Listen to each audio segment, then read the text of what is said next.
I'm here. We're live. Are we live? I don't know. It's going to show up.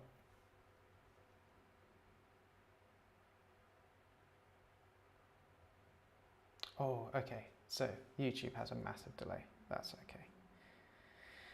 So, hey everybody. Thanks for tuning in. How are you? Are you having a good day so far? Is it just the beginning?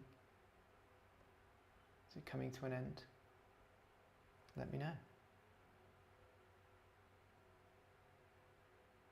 Let's show my face. I'm here.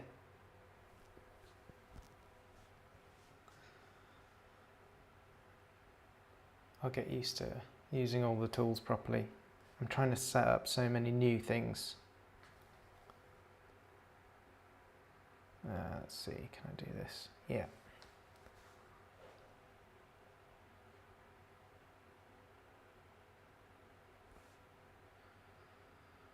What else is happening?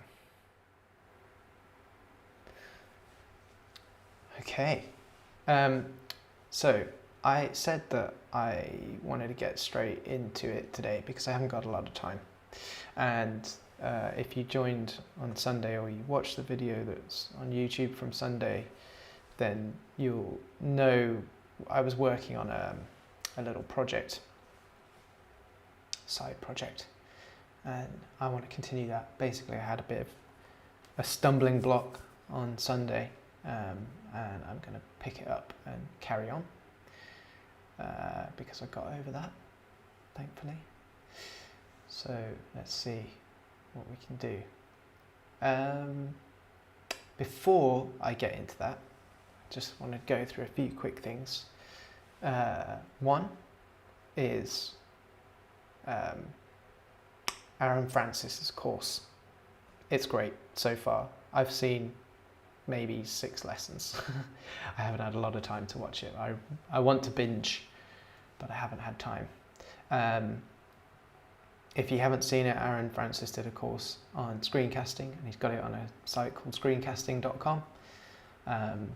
If you go to my blog, you can get a $50 discount from there. There's a link and a discount code for you to use to go and grab that a little bit cheaper. If you've seen any of Aaron's videos, you know that they're amazing. So you know the course is going to be good. And I can tell you, hand on heart, after just 6 lessons, it's already great. I'm trying to put some of the stuff into practice with the things that I'm doing already, and I don't do a lot of video yet. Maybe never will. That really depends on you lot. So let's see. Hi Surash. Thanks for coming along. Sorry I didn't see your message until just now. The other thing that I wanted to share is that I'm getting back into RSS. Ooh. So I've got a bit, I'm not going to talk negatively too much about Twitter and other places, but basically I just don't see it lasting very long. And although I'm quite enjoying Mastodon, you know, and it's much more open and all of that, a lot of the conversation there is about Twitter, unfortunately, and that's a bit boring. So that's a shame. So I'd rather people just didn't talk about Twitter on other places. That would be great, even though I know I'm doing it right now.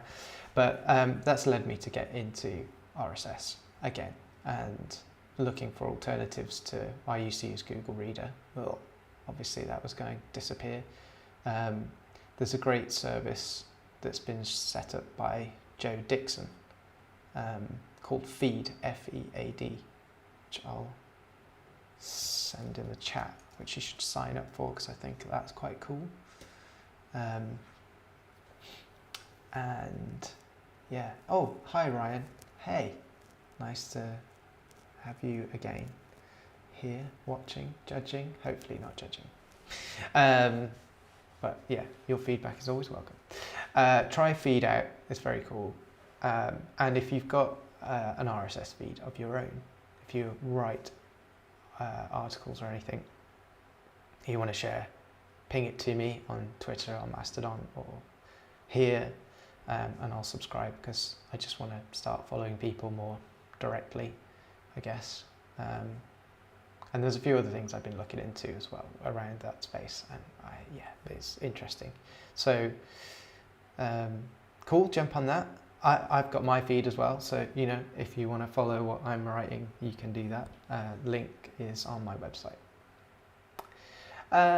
Okay, let's shut up about those topics that are of less interest and get on with some code. So jumping back into what I was looking at the other day, let's see, can I get this into a sensible place?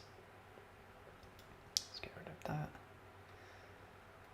Sorry, I'm just frantically closing windows now because I've got so many things. You know how it is.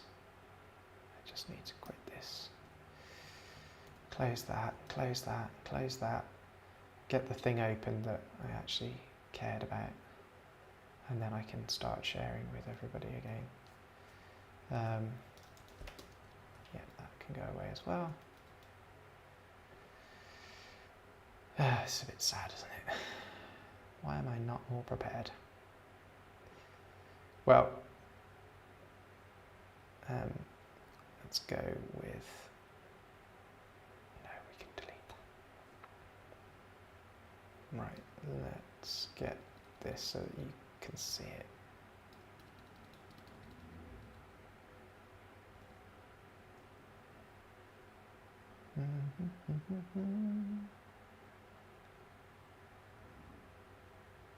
Will this do it if I do it from here?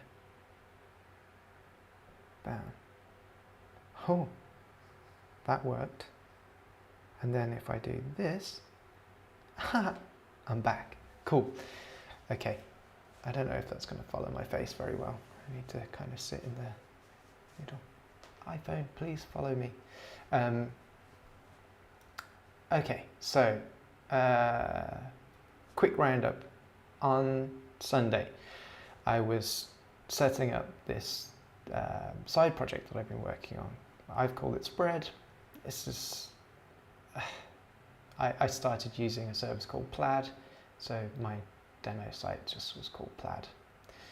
So that's where this is. I haven't organized that yet, and then it's not using Plaid anymore. I'm not going to be using Plaid. I'm going to be using a service called Trilo, which is pretty new. They have some API docs. They don't really have client libraries or anything. It's a small team, but they're trying to do different things, which is really cool. So what I basically, I got to this place where I wanted to be able to kind of demo taking a payment through their service and interacting with their API and creating like a client library. It's just a class at the moment that's doing some very nasty approach to GraphQL. And yeah, I stumbled because their documentation wasn't really in the right shape. I had a little bit of back and forth with them earlier this week to try and get the right information so that I could actually make a fixed up version of this that will work. They gave me some details and a Postman collection, which I might still have somewhere. No, I don't, but we can have a look at that because that's probably going to be helpful. And what else have we got? Let's just move this out of the way for a second.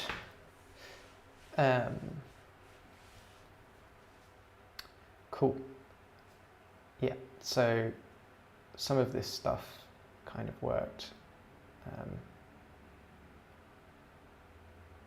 Some of it still doesn't. So anyway, what I want to do in the next, I've got maybe half an hour,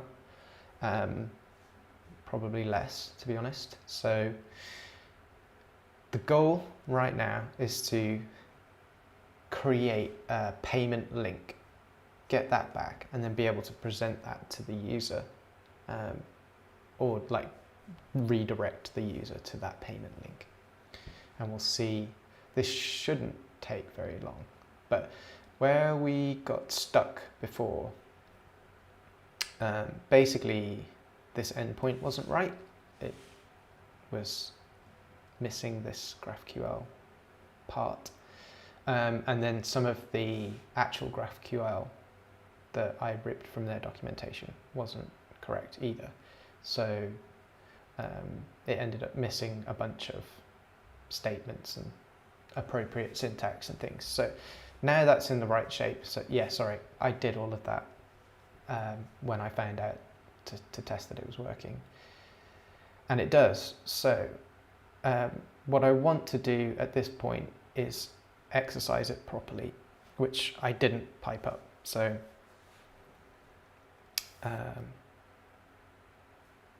yeah, the trick here, I've hard coded some of these values, and this still I can't get dynamically at the moment from their API. This is why this is this failing thing. I'm supposed to be able to pass either nothing here, or I don't know what this should look like. Yeah, see, that doesn't make any sense. Basically, according to what they've told me, I should be able to just send nothing into these parameters. That's equivalent, isn't it? And it will give me all of the payments for all of the merchants, and from that I can work out who my connected merchants are. I know I'm skimming over the detail of what's actually happening, what this service is going to do. Like, if you just imagine it's kind of like a Stripe Connect, where I'm the marketplace and then I've got third parties who are merchants connecting to my service, but we're using X, Stripe, when you're using Stripe Connect, or in this case Trilo, as the payment gateway that's going to handle funds from the third parties end users who are using my marketplace to buy some service or product from them, and the funds are being transferred through Trilo or Stripe or whatever. So it's Trilo, and the way to do that, I need to know who the merchant is and how much I'm going to pay, and that's what this create payment record is about. So this works here. You can just prove that that works. Just see what happens. Cool. So we get a payment ID, confirm the amount that we asked for. That was done. No. Thanks, postman. And then we get some QR source URL. Don't know what that's for. I mean, it's obviously for a QR code, but I'm not, maybe there's some customization or something that they expect that you might be able to do. But we also get the raw payment URL, which is cool. So we can have a look at this. I'm going to copy that in, pop it into the browser. Let's just do it in a new thing. You're about to pay testing 0.01 pence, and so I have to scan it. Well, I can't do that, and I certainly can't demonstrate it easily for you guys on my phone without a bit more setup. But just FYI, it's a production system, but the testing merchant that this is pointing at is not a real bank account. So payments won't succeed. There'll be failures at different stages. I don't know what they're going to be. Okay, so we can exercise the API properly. We can get to the endpoint that they want us to get to. What I want to do now is just prove that I can do that from PHP. So let's see if I can do that. Let's close that. Let's go back here. So the merchant ID thing would normally be a variable, and it would be dependent on something that I build up as part of the request coming to my service as the marketplace. But I'm going to hard code it because I know this one and I can't find out the dynamic ones yet due to limitations in their API. And I'm also going to leave the amount at 10. This is £10. This is all working in pounds, British pounds at the moment. So I'm just going to keep that hard coded. Nothing special. I don't need this output of the query. That's useless. This is all stuff that we did on Sunday. So I'm going to leave most of this. We should make this request. And, sorry, hearing noises. I hope that's not for me. Create payment. So we're going to come to this endpoint that we've got. And yeah, okay, so I'm just echoing out the link that I get back, which that's not going to work because this is a JSON packet. So I actually need to do a little bit more than that. So create payment gives us, well, I don't really know what that's going to look like at the moment. So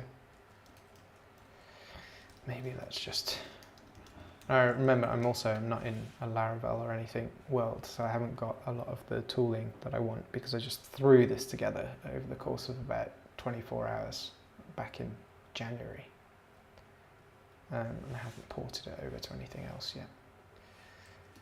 But I will. I promise. Right, so this, we get the response data back. That's the important piece. And it's a string of JSON. So I know that I can,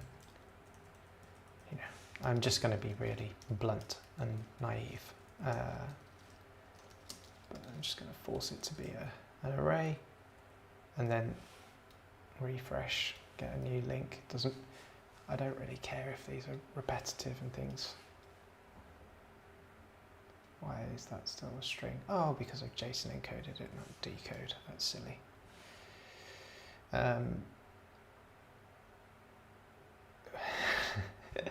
Sorry, I'm just reading Ryan's comment. I'm glad we agree.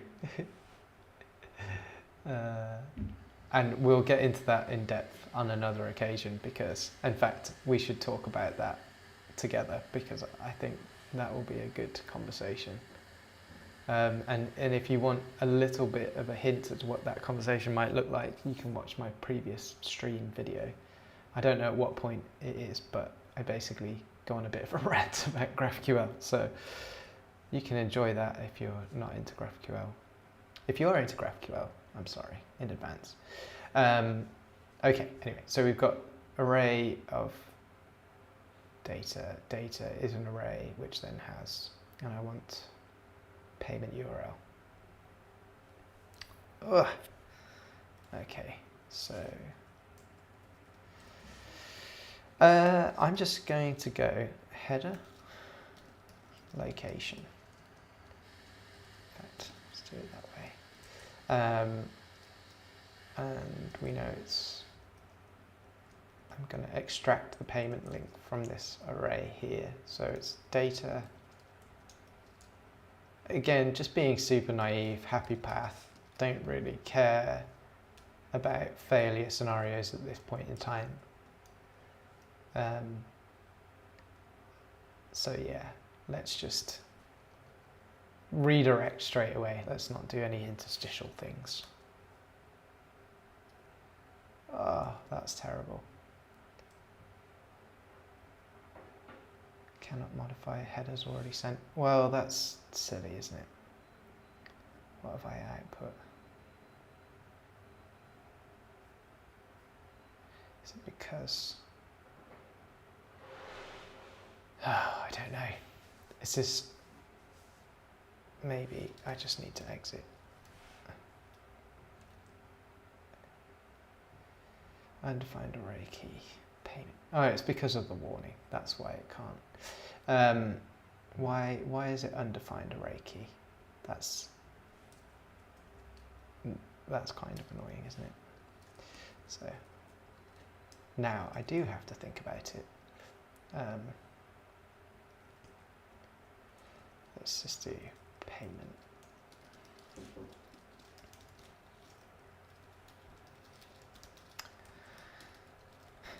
Payment link equals payment. And that's the stuff that I think I should be getting at. I clearly misread it. So it's data. It's nested in a create payment as well. Yeah, I'm just being really blind. Fine, so we need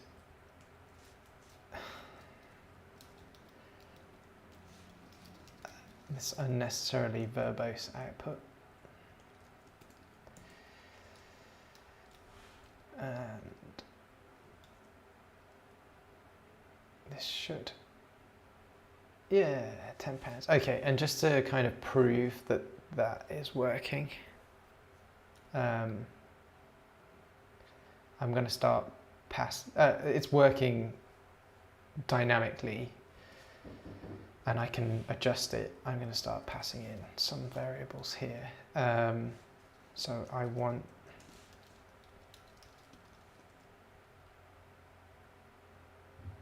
an amount. I want it to be a string, and I want it, because they're using pounds rather than pence, I'm gonna, again, I'm just going with what I remember. I'm not doing anything too fancy. And I do want it to 2 decimal places, yes, and no separator, and thousands. Okay, now that's in an array. And then I want the amount to come in at the top. And I don't care if it's a string, an int, or float.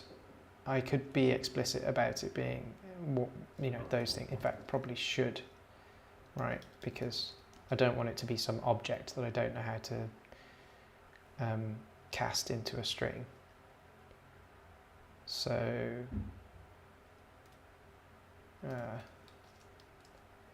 let's do that. And then my amount can come from this form that I've already got, which I already pull in here. Oh, that's interesting. Like, I already format it there as well. But maybe it's better in the method. This was prior to that and for plaid, so this is just a bit meh. I can leave it. It's going to be a string, so that's fine. And I'm not worried about testing this at this stage. The testing is what I'm doing here. So then, in theory, I could say set it to 5 and pay now, and then I should see the Trilo link saying 5. Let's go back and try it with a different amount. Let's go wild.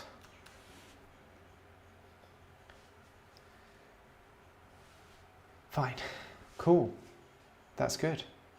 That's really productive, like successful.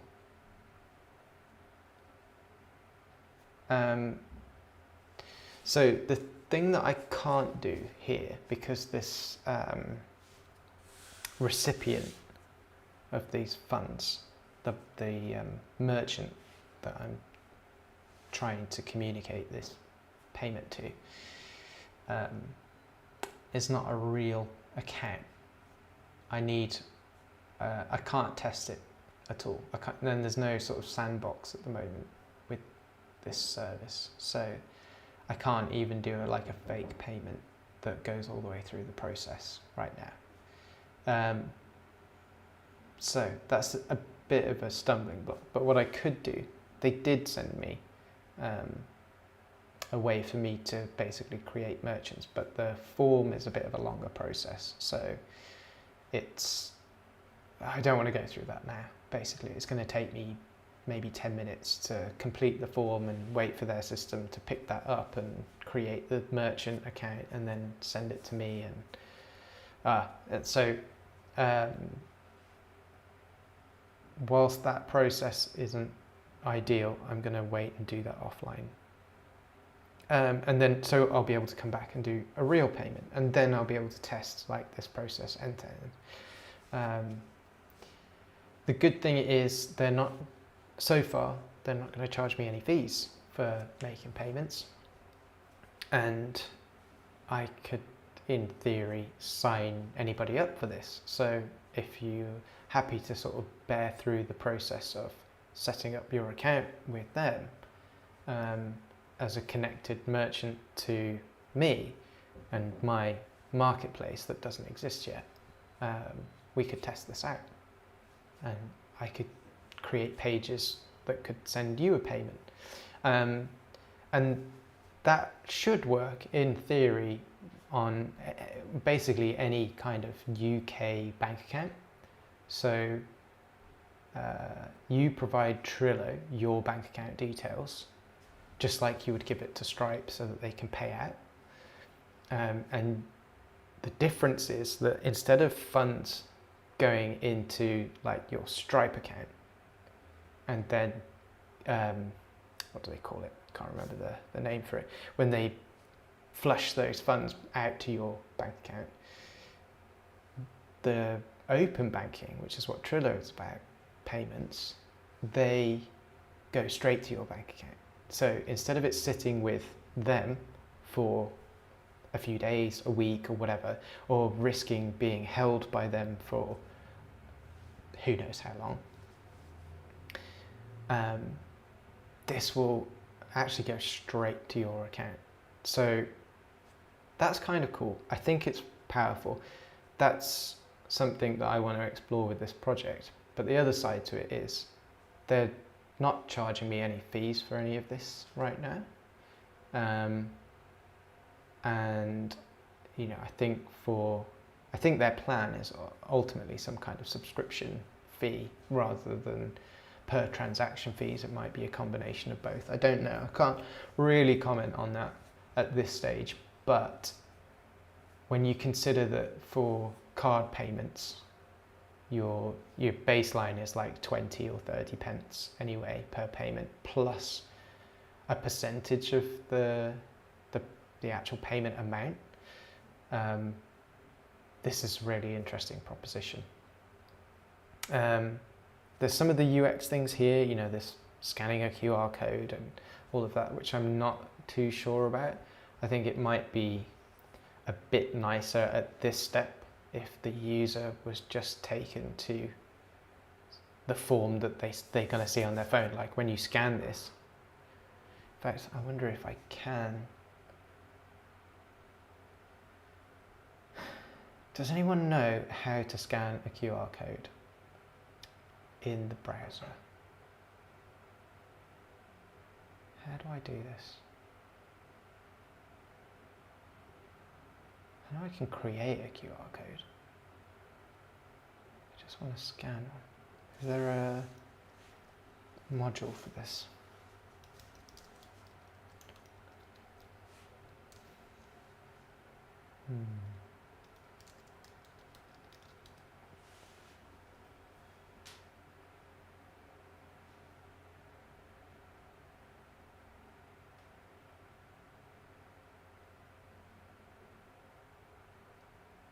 No, I don't want that.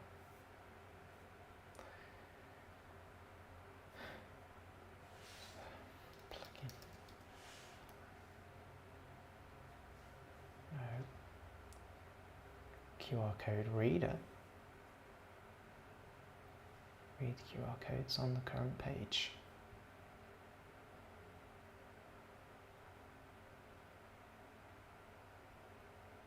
How bad could it be? Let's give it a go.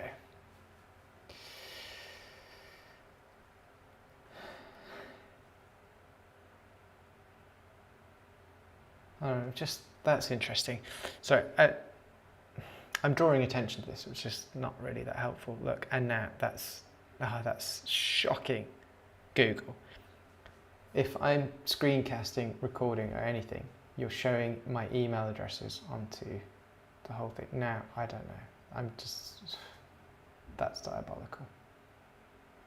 Chrome Web Store, folks, sort that out. That's a mess.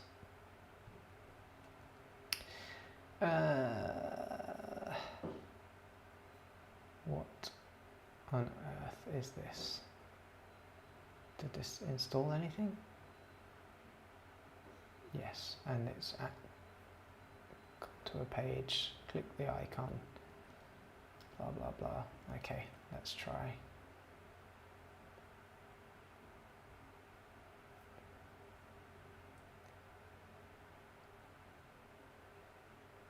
Image, current tab. That's the one that I want, isn't it? Aha! Cool. Okay, let's go to that. See what this looks like in a desktop browser.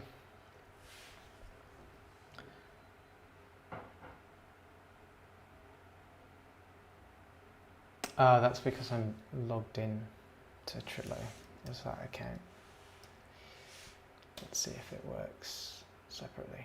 Okay. So yeah, this is a very mobile focused UI flow.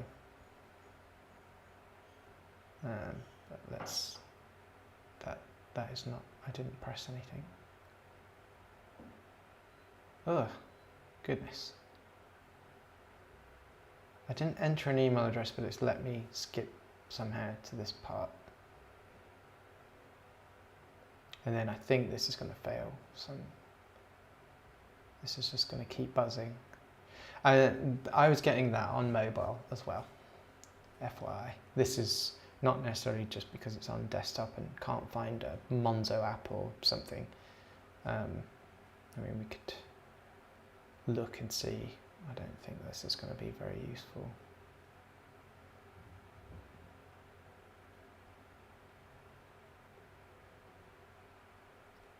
Okay.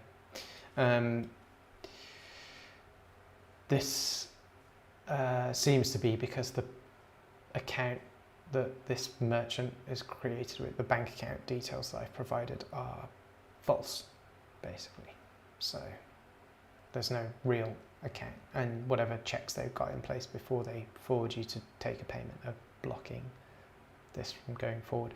But so basically the point of showing this is that, you know, we can't go all the way through with the fake details, and that's a shame, but expected.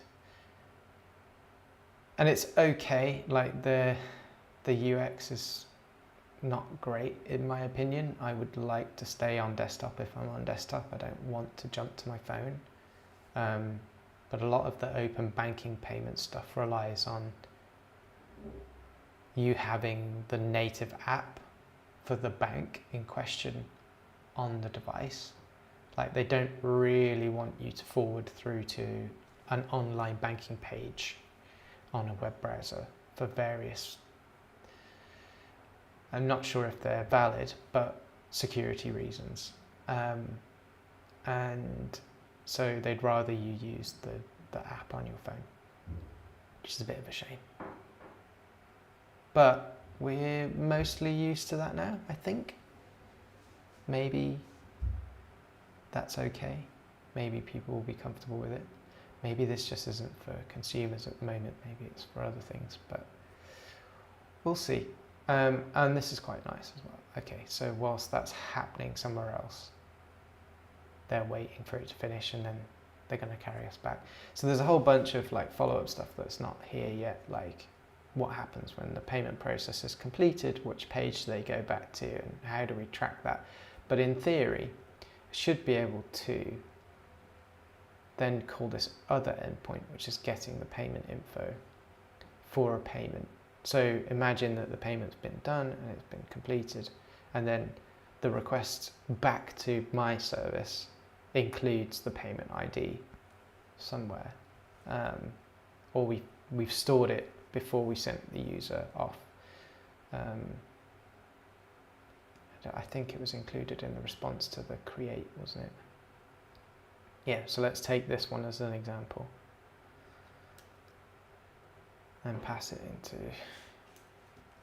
this request to get the payment info. And so in theory then our service could just go and check the status of that payment. You can see this one's pending and there's no other details. What I'd hope to see then is like the different states of payment that can be, and then we can decide what should happen in the marketplace service, whether a product should be released for them to, the user to use, or some receipt needs to be sent to them and a payment notification needs to be sent to the merchant and all of those kinds of things. So anyway, that's that. I said I've only got about half an hour. I think I've gone just over that, so I'm going to stop there. Let's switch back to this for a second. Cool, how was that? Did you enjoy it? Is the first thing. Did you learn anything? I don't know. I'm not really trying to teach in what I'm doing with this, but maybe you'll pick up some stuff. I guess if I was to sum that up, I would say don't be afraid to prototype with just plain old whatever language you're using. You don't necessarily need to use a framework to get things working. That's quite powerful. Like I find that very rapid. I've been doing PHP for too long, but it comes easy to me to do stuff without all of the fluff of the framework. Although occasionally I'm reaching for some of the tools that it provides, like it's nice to DD it and see collapsible output and all of that. Yeah, I may be talking myself out of it as I'm continuing, but I think it's quite good to just throw a bunch of PHP files together and not worry about it being part of a full application yet. I can port some of this across to a Laravel application quite easily when the time comes. So yeah, I'm keen to do that, but it doesn't need to come straight away. I think that's like a big takeaway. What else is going on? Oh yeah, the fact that we were just like focusing on happy path and not worrying about too much in terms of writing unit tests and that kind of thing. And I do think testing is an important part of building an application. I'm not sure if I'm 100% on test-driven development. Here that would definitely be inappropriate for a number of reasons. One, because I'd have to set up the test framework myself, or I'd have to start off with a Laravel application, which again, it's not a bad thing to do, but for just the time that I had available and knowing what I wanted to get done, this was just a much quicker path. So the testing the code by running the code is also fine. And by running the code, I don't mean in a test runner tool chain. I mean just literally executing it from the command line or executing it through the browser, whatever setup and whatever context makes sense for what you're trying to achieve. So that is maybe a lesson, I don't know, to take away. What else? Maybe let's not keep hunting for lessons. I think that's it. I think I should wrap it up there. Yeah, has anyone got anything they want to say before I do close it off? There's actually a couple of people still here. Nice. Well, I hope you enjoyed this brief session, and if it was worthwhile, give it a like, give it a subscribe. I'm going to try and do, going forwards, a little stream maybe half an hour, maybe a little bit more every week. I think it's a good habit to get into. So hopefully I can make some progress on some side projects. It might be this one, it might be another one, I don't know. But let's see. And of course, if you've got anything that you want to talk about or you want me to help with, I'm happy to pick that up too. I think it will be fun to see what other people are working on, maybe work on some of it with you. Yeah, let's see what happens. Well, thank you for watching. I'll let you go and enjoy the rest of your day. I hope you enjoy the rest of your day and enjoy your weekend too. I think it's going to be a good one. Positive thinking. Cool. And if I press this button, I think this brings it all to an end. Goodbye.